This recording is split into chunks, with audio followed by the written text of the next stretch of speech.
What's up, everybody? Welcome back to Miss B Ecstatic. I am Miss B, and I am ecstatic to be here again. I really felt like today was a good day to sit with the energies. There's a lot happening, and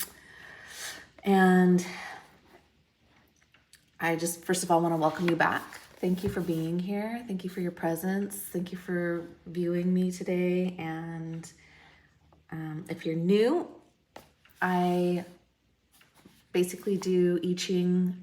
I practice the I Ching divination with coins and hexagrams to divine energies that are in the field, any messages that want to come through. And in addition to that, I use tarot and oracle cards, and they're general and timeless. So you'll want to take what resonates for you and leave the rest. And whenever you find it, I trust that there's something here for you.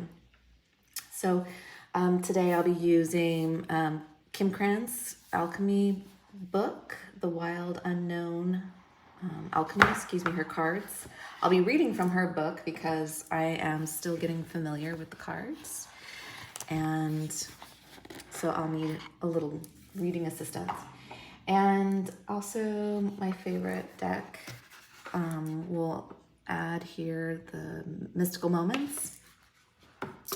And so I'm kind of playing around a little bit with these videos, like the best way to do them and like get the messages through and not have too much static energy, but like keep it flowing. So you'll notice, or you might notice, or you might have found this video from a link within one of the shorts. So I just do a little preview of the reading in the shorts and link it to the full video.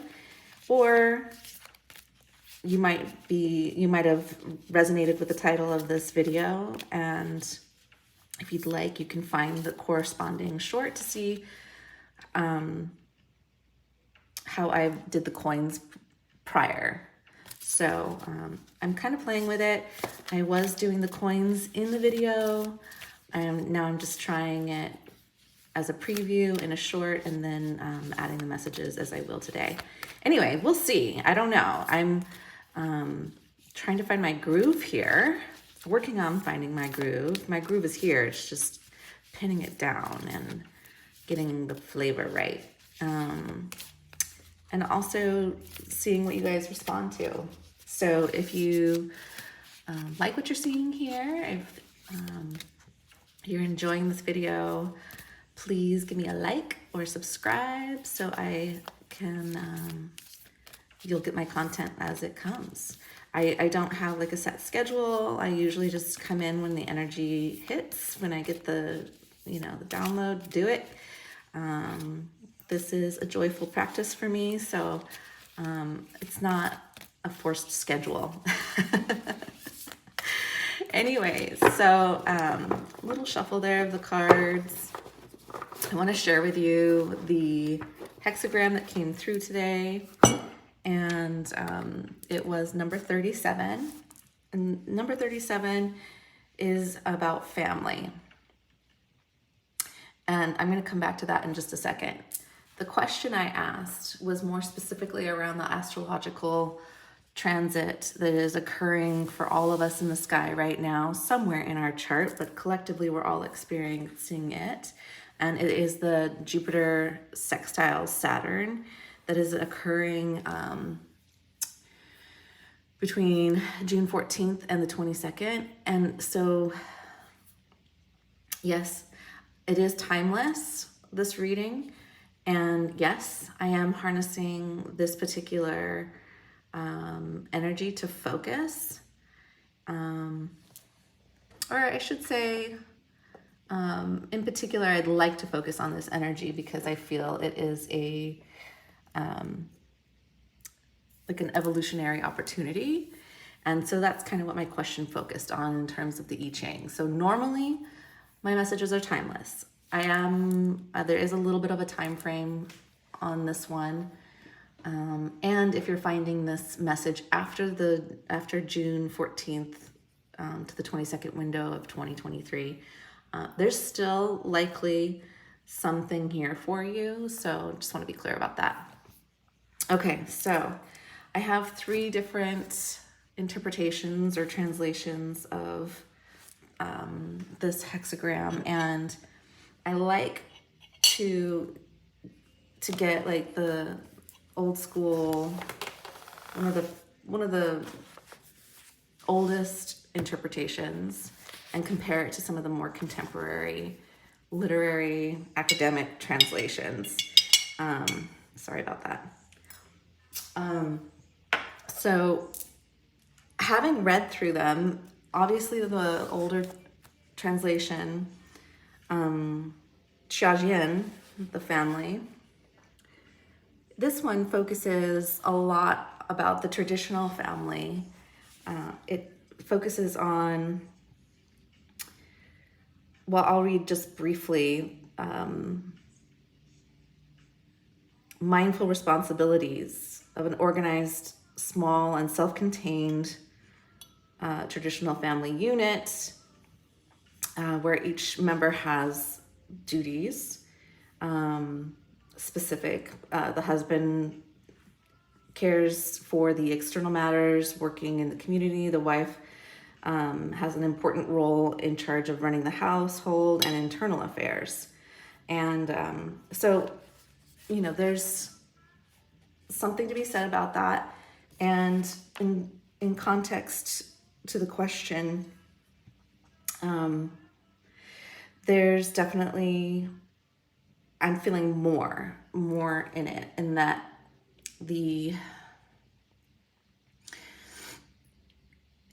at this time, we are experiencing more of a globalized community.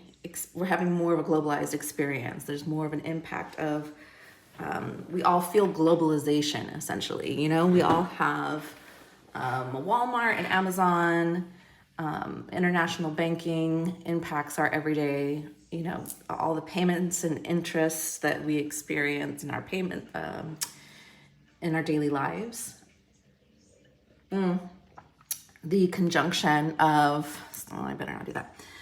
The conjunction of Saturn and Jupiter in December 2020, when it came together, had a global impact. It came together at 0 degrees in Aquarius, which is, the collective groups, internet, more of an expansive community impact. So we all experience that in one way or another. And now this sextile with Jupiter in Taurus and Saturn now in Pisces definitely has like a next level step in that cyclical evolution. So in context, the family in context to this question, this transit, and this message today, I feel that the translation for the 437 for family, for Jiajin, is best to use Deva Padma. And so normally I don't like to read too much, and I will do my best to do it justice here, but I am actually going to read her translation because it is so impactful. So bear with me just a second here. I'm just thinking what here we go. Okay, so in this translation, the family, number 37, by the way, the hexagram is made of 2 trigrams. The first is on the bottom, the bottom 3 lines is fire, and the top 3 lines make up the image of wind. So that's what I'm referring to when I say hexagram, okay? And And there's a good image of it here as well.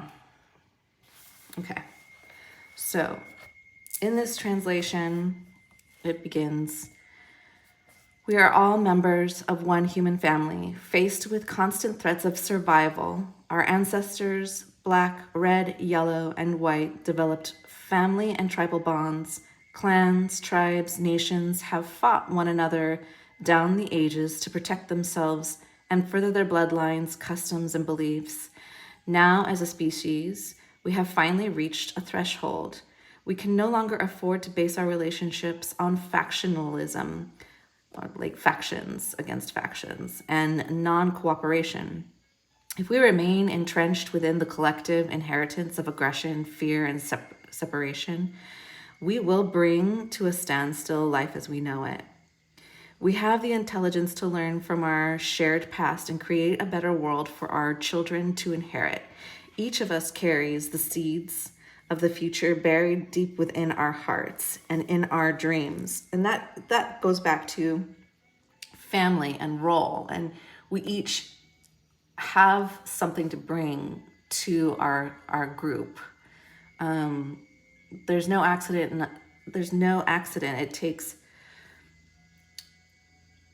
hundreds of different, very specific moments for any one of us to have been born into this world at the time that we did, and to have the experiences and exist at this moment. So we're here for a reason, each of us, and I really believe that. And so when it speaks of seed, each of us carries the seed of that future buried. So we are data points for future generations and their impact, and the evolution of our collective human experience is deeply rooted in how much we step into our own personal gifts and genius, and the unique blueprint and template that we come forward with in this lifetime. So I was a little bit of a tangent there, but I think that's important in this because, well, anyway, let's go on. Buried within our hearts and in our dreams. Lasting change can be made, but only through our collective commitment to clear up the mistakes of the past. This process requires not only tolerance of our differences, but a genuine willingness to work with them. Initially, these are shaky, challenging steps to take, but they are made easier when we focus on our commonality, rather than our dissimilarity. The effort is more than worth it. For the leap in consciousness that will occur when we leave the negative legacy of history behind, we will transfigure the entire earth and all that lives on it. Taking responsibility for playing your part well means making a conscious choice to increase your awareness. Only then can you avoid repeating the mistakes of the past, listening to others and being respectful of differences, but stay alert to any factionalism, comparison, or segregation. Shift the attention towards creating and strengthening mutual support rather than rehashing old, worn-out patterns of perception and reaction. If you live by what you say, you will be respected for it, and the integrity of your actions will speak for itself. So, again, another facet of family, like our collective family, and how we show up reinforces that. And so cross-culturally, a variety of predictions have stated that the dawn of a new age would arrive near the onset of the 21st century. That critical juncture is now. Crossing the threshold into the new means leaving behind our deeply ingrained fearfulness of others and of nature in general. The best place to start is at home with your own familial relationships. It is virtually impossible to separate the attitudes we have toward our family members friends, and neighbors from the way we approach society in general. The power plays we indulge in at home behind closed doors are no different from those that cause division among the nations of our world. Fully realizing that our longings, hopes, and dreams are a universally shared bond is a giant step in the direction of healing ourselves. By starting right where you are, you can profoundly affect positive change by limiting your own tendencies toward creating separation, seeking control, or manipulating others. It is high time to let go of the beliefs that creating pain and discord improves our lives or makes us safer. Creating a difference now begins with you. So, yeah, that is, I think, the core message that I would like to convey and kind of use as a baseline for this reading today. And I'd also like to say that we all have the opportunity now to create, I think it's, what am I trying to say here?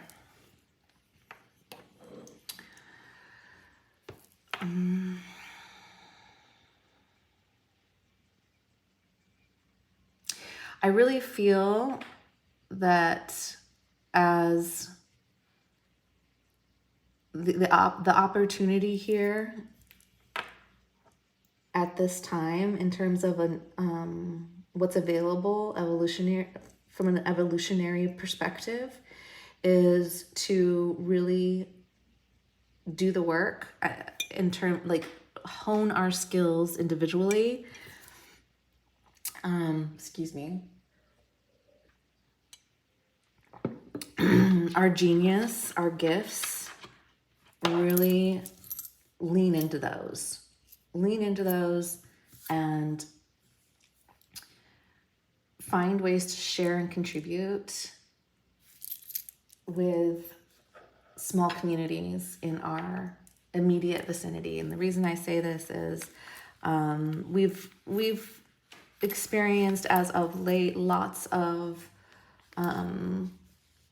transformation and deterioration of larger entities, things that, provide convenience and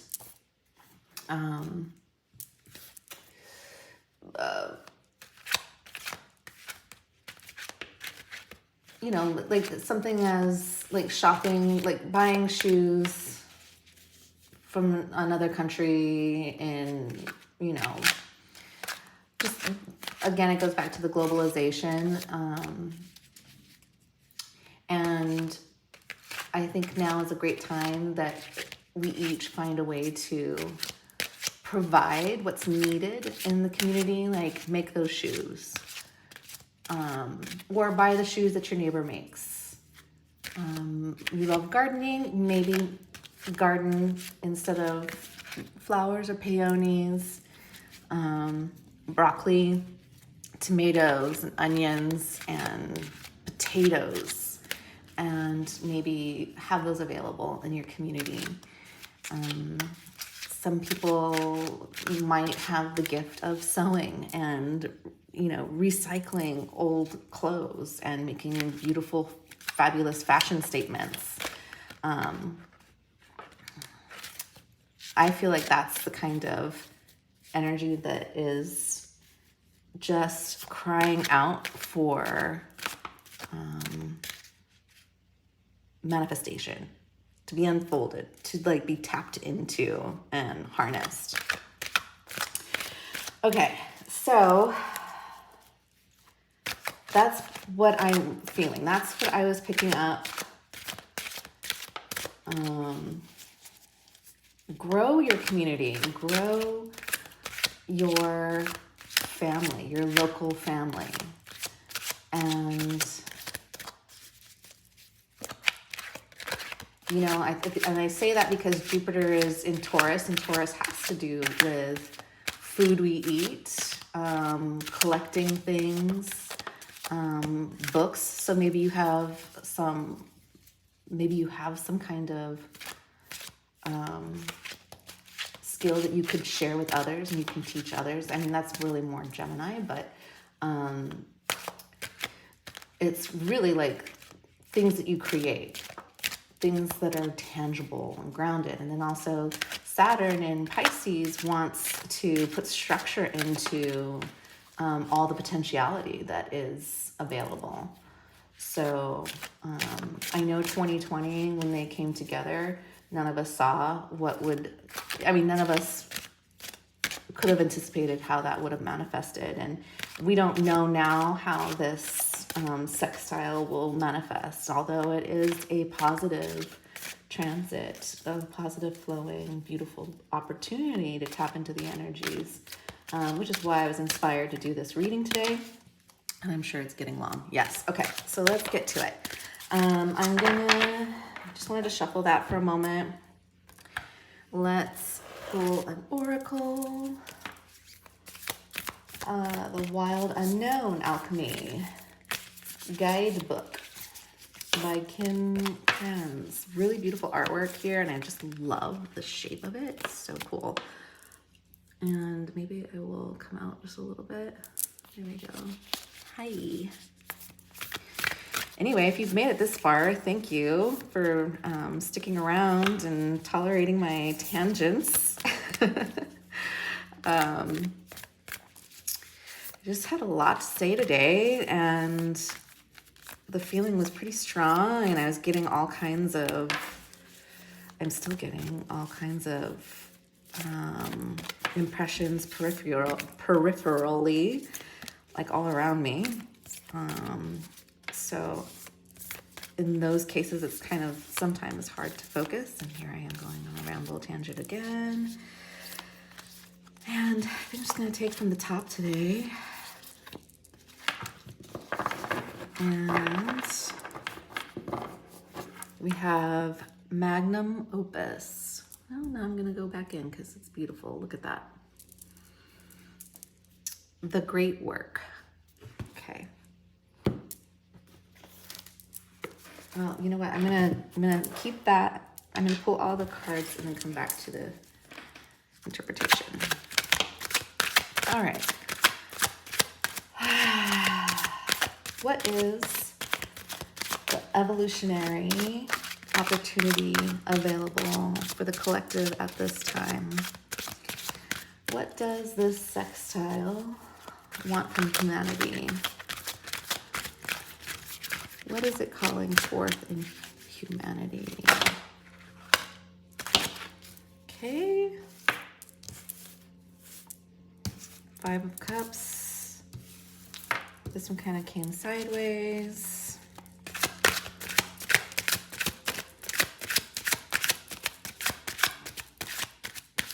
Evolutionary things, opportunities available at this time.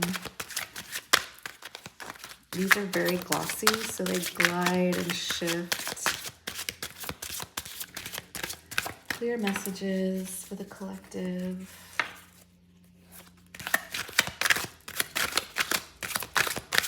Thank you.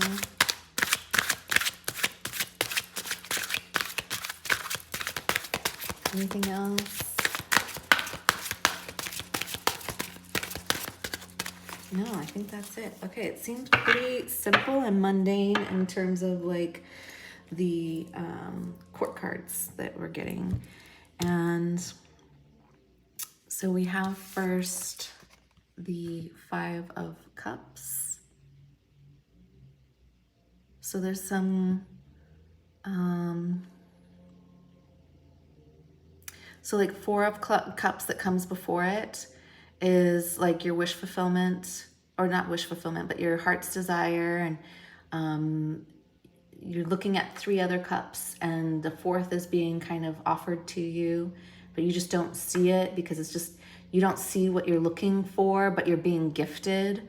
And 5 of Cups is something along the lines of having spilt your cups and maybe just not seeing ones that are still full, and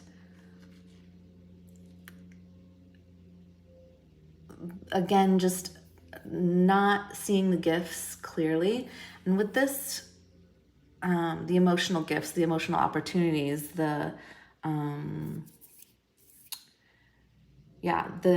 in this card, with it being upside down or in reverse, the opportunity here is to create emotional fulfillment from what is available, from what is there. Eight of Wands. Eight of Wands in the reverse.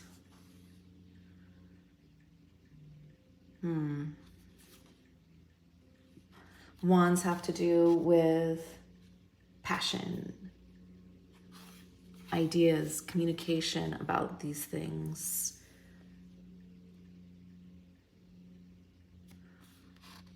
Eight of Wands.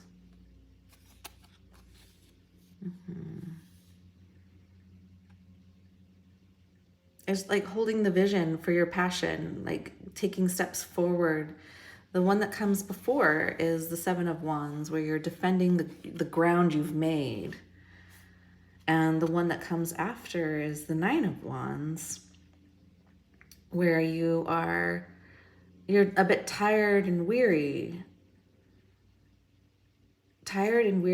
but holding that ground as well, and like working towards, it's like the determination to see something through, see your passion through, see your vision through. And the Eight of Wands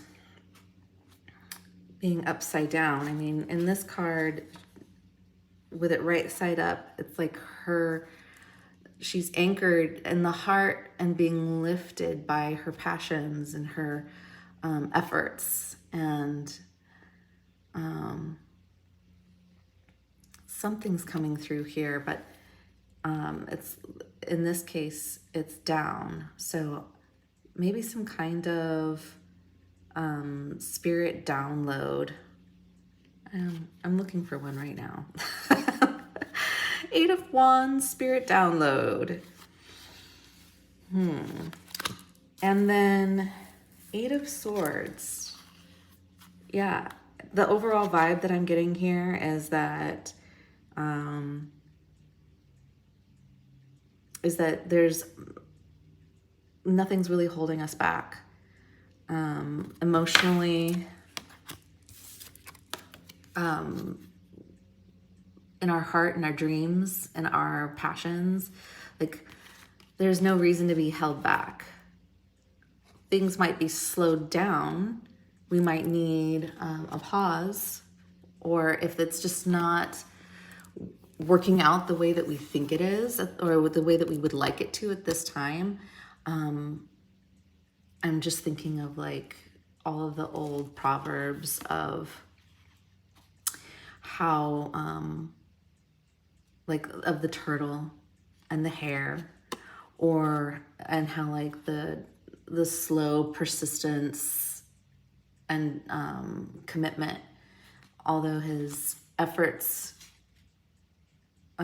steps were small, the turtle was able to make it to the finish line first because the hare was so distracted. It was distracted maybe by emotional turmoil, or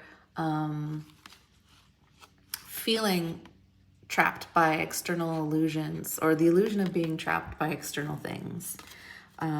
Or maybe, feeling a little deflated because something isn't coming through exactly the way that you see it coming through. So these are all things that would distract the hare, and that would keep the hare from making it to the finish line and its destination the way before the turtle. So I don't know how that fits into this, and maybe it's just another lovely tangent. That's the feeling I'm getting from this. And even though I try to incorporate the traditional meanings of these cards, I have to go with my feelings. So Let's see, is there anything else? Let's see if there's anything else. I'm just gonna do another shuffle.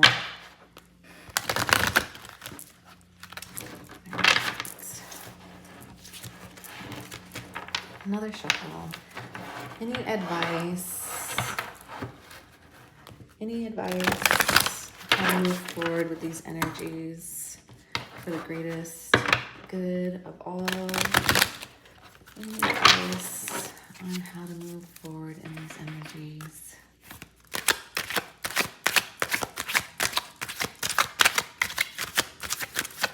Any advice? Thank you, Spirit.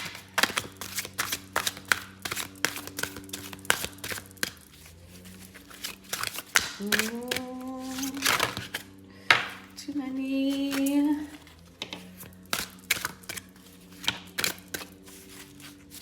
And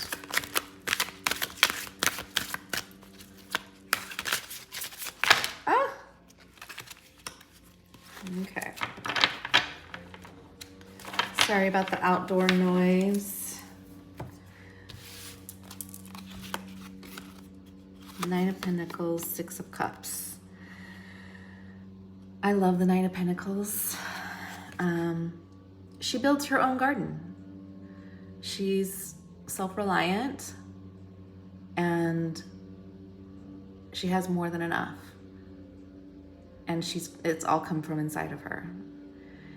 And I believe that the next evolutionary step is already abundant and prepared within us. And we simply need to recognize the distractions and seek out the truth of what our inner nature has to offer. Six of Cups. So again, there's family here.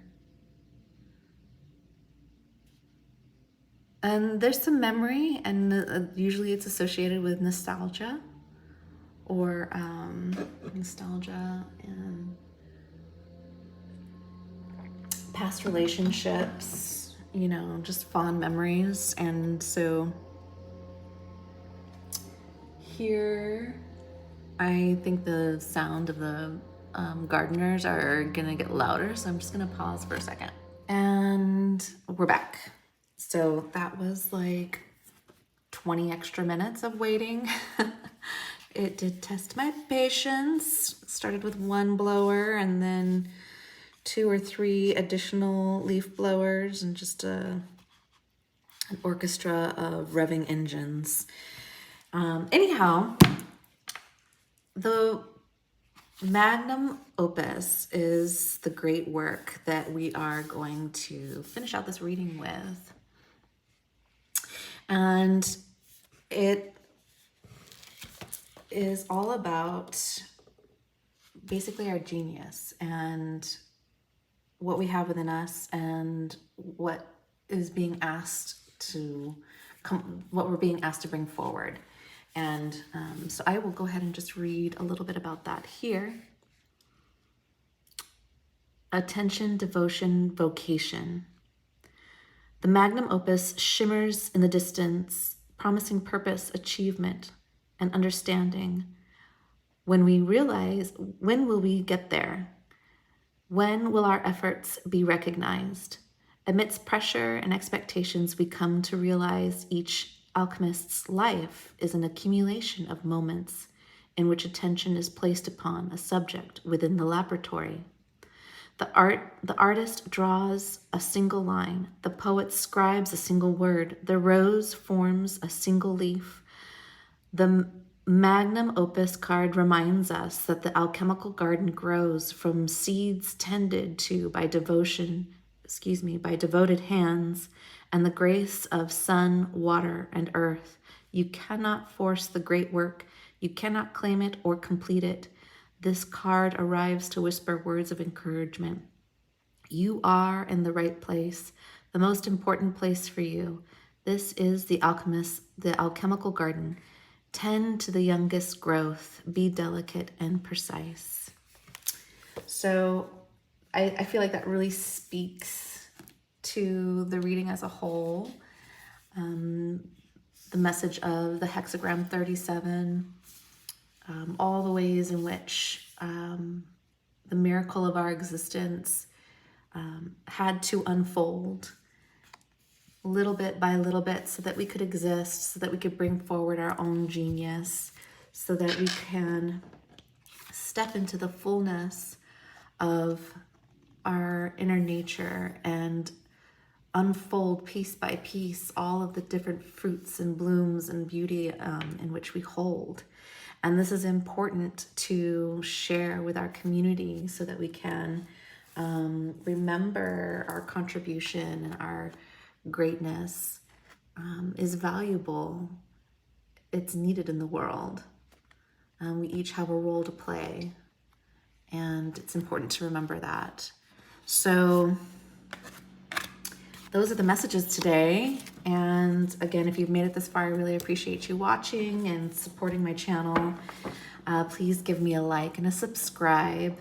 Leave me a comment. Tell me how you feel about, do you enjoy having like the hexagram already created and sharing a little bit of the messages that come with it in the video? Or would you prefer to see me using the coins in the video in tandem with everything else?